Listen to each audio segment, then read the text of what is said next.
Hello, ladies and gentlemen, boys and girls, people of all sexualities and identities, and welcome back to another Doctor Who review. And today's Doctor Who review is another audio drama, and this is Susan's War, Volume 1. Yeah, I thought we might as well do some Time War stuff for a start. And where better to start than Susan Foreman, the Doctor's first companion and granddaughter, who seems to have been chucked into a oblivion of chaos and to fight on the front lines with her very own people. The first story in this Susan box set is the Sphere of Influence. Susan is sent to the Sense Sphere, which many of you who either do or don't remember is where the Sensorites live, are beings of telepathic abilities that can read minds and use their mind to their great abilities. She's not the only one who's sent here. She's sent here along with her good old friend Ian Chesterton. Time War is going very badly, and it turns out that the Time Lords are trying to see if they can get the Sensorites on their side in order to help this bloody battle and make sure that they overcome the nemesis of the Daleks. Arriving here and trying to do diplomacy with the Sensorites, Susan and Ian find that one of the Sensorites has made a deal with the Daleks, and it turns out that all hope of making sure that proceedings go as planned are finally and utterly in the ruins. Susan and Ian try their best, but it turns out that instead they have to leave the Sensorites to their own devices to finally pick apart whether or not they can work alongside the Time Lords. The second story in this box set is called The Uncertain Shore. Susan is sent on a capture and retrieve mission with one of the Cardinals in hopes of finding out who the spy on one of their planets is and why the Daleks have managed to conquer the planet so quickly. It turns out that the spy was in the camp the whole time and the least likely person you'd suspect. Third story is The Assets of War.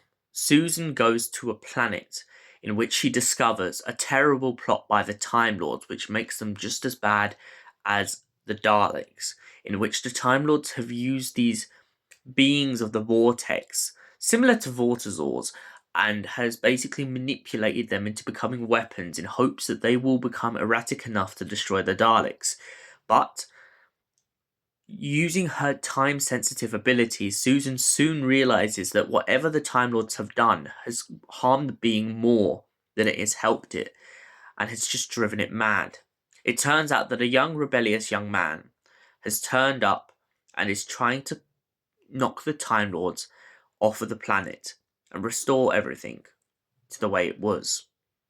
Susan gives the young man an option. She says you can either give up and go to prison and maybe get destroyed by the Time Lords, or you can be left on the planet Earth and live a fruitful, lovely life. Not remember the one who he used to be, but move on and live. Final installment of this box set is the Shoreditch intervention.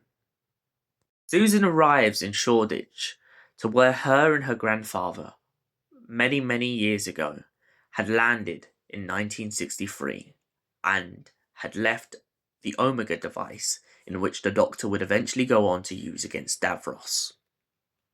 Turns out that a Dalek agent has caused Susan and the Doctor to both go back inside of their own time stream and try and retrieve the device before the Daleks can get it.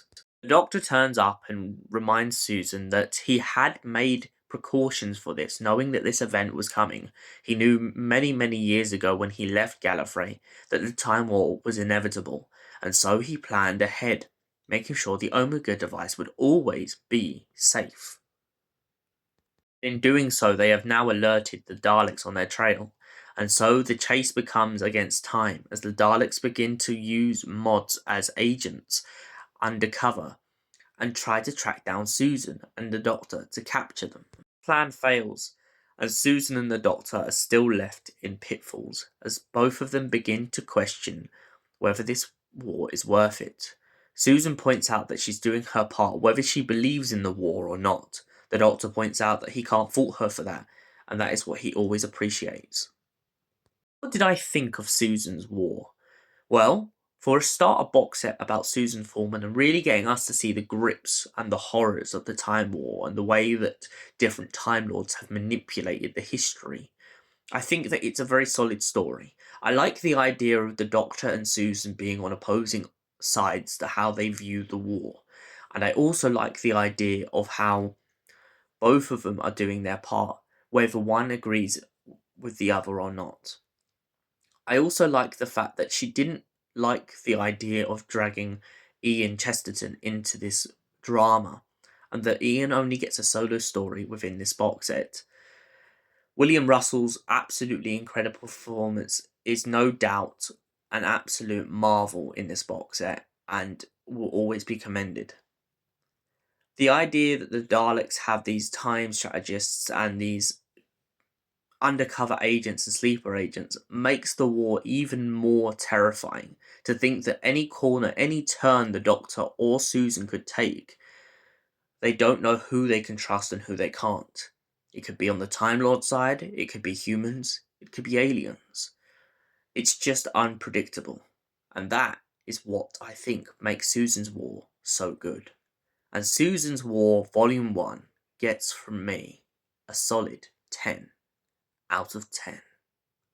Thank you all for watching, and we will see you in another Doctor Who review. Until then, stay beautiful.